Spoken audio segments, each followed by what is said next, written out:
네, 안녕하세요. 총광호입니다.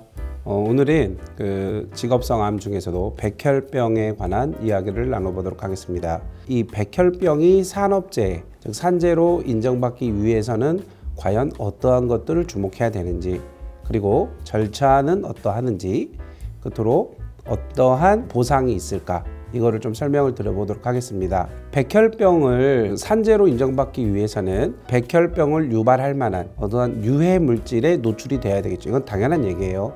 뭐 예를 들면 이제 도장공이 될 수 있고요. 그리고 뭐 벤젠 취급자들, 그리고 뭐 최근에는 전리방사선 개념으로 해서 승무원이라 그래야 되죠. 항공기 승무원들도 있고요. 좀 그렇게 이해하시면 될 것 같아요. 직업적으로는. 자, 그렇다면은 비교를 해봐야 될 게 폐암이라고 있지 않습니까? 폐암은 고형합니다. 이런 얘기 많이 들어보셨을 거예요.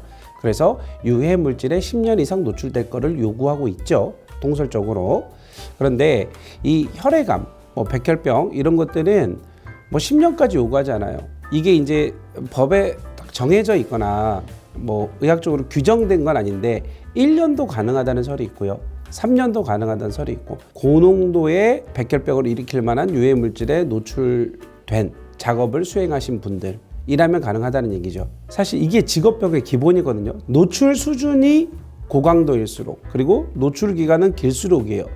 그러면 예를 들어서 노출 기간은 3년이 조금 안 되는 2년이다. 근데 노출 수준은 상당한 고농도였다. 그러면 이제 진행을 해볼 수 있다. 이런 얘기입니다. 그래서 1년이다, 2년이다, 3년이다. 이거는 절대적인 기준은 아니라는 겁니다. 이거는 이제 어느 정도 좀 정리가 되었으면 좋겠어요. 자, 두 번째로 어떤 절차를 거칠까요? 백혈병, 질병이죠. 사고로 인해서 백혈병이 오진 않죠. 그러면 이제 질병인 경우에는 사업장을 관할하는 근로복지관에 접수를 먼저 합니다. 접수를 하면은 이제 원처분 기관에서 조사를 하겠죠. 조사를 하고 공단본부에 질의를 합니다. 전문조사가 필요할까요? 안 할까요? 이제 이런 이야기들을 하겠죠. 그래서 전문조사가 뭐 필요하다면 전문조사를 거칠 것이고, 필요 없다면 거치지 않을 것입니다. 그리고 나서 조사가 다 끝나면 업무상 질병판정위원회로 송부가 되고요. 여기서 이제 위원님들이 심의를 하겠죠.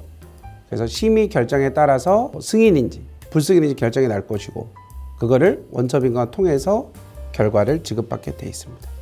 우리가 이렇게 힘들고 어렵게 산재 신청을 해야 되는 이유가 무엇일까요? 공정하고 신속한 보상, 적절한 보상을 받기 위해서죠.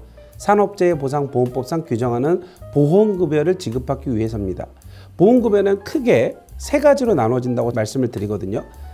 백혈병을 진단받은 날로부터 치유되는 시점까지 요양기간이 잡힐 것이고, 그럼 이거를 뭐죠? 요양급여를 지급받고요.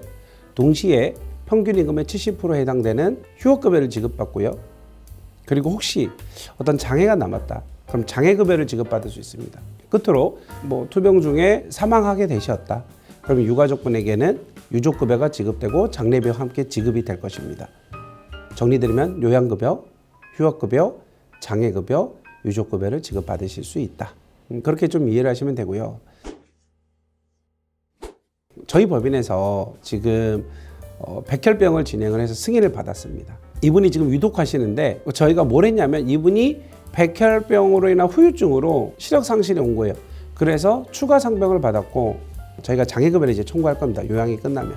어떻게 보면은 백혈병을 산재 신청한다라는 건 하나의 꼭지일 뿐인 것 같아요.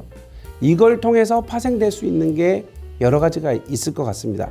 방금 말씀드린 것처럼 추가 상병이 필요하신 분들이 있어요. 추가 상병을 인정받음으로 인해서 내가 향후에 장애급여를 청구할 때 장애급여를 추가적으로 받을 수 있는 그 근거를 만들어 놓는 거라고 생각하시면 될 것 같아요.